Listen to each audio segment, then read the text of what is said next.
Our hero. Our hero. Hachalu is our hero. Our hero. We love you. We love you. We love you. We love you. We do not forget you.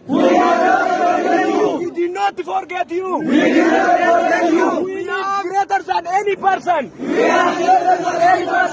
live any center. Oromo is money. They are not killing finished Oromo. Oromo is money. Our root is no English.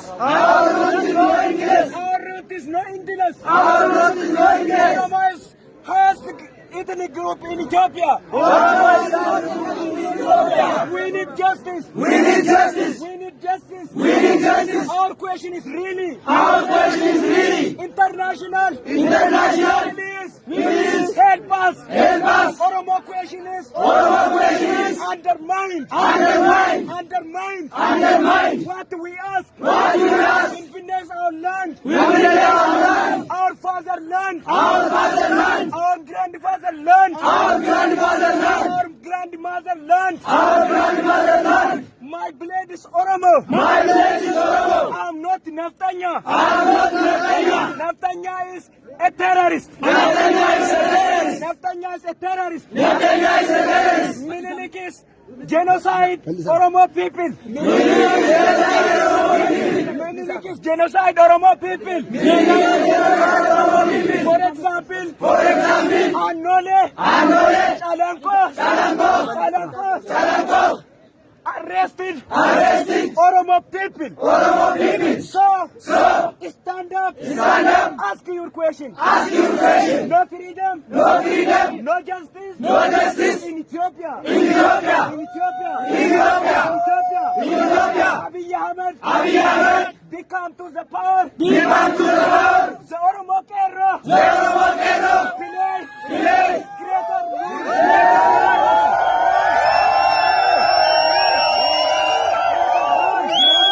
greater role.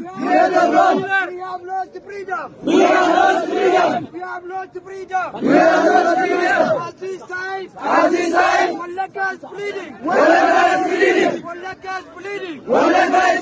The Oromo is bleeding. Free. All political. Oromo prisoner. Oromo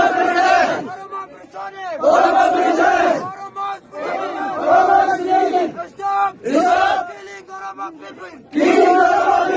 Stop killing Oromo students. We have freedom. We have lost freedom.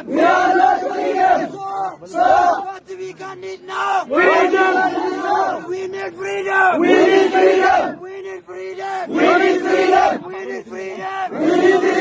Oromo. Isodatin. Falmatu. Juti.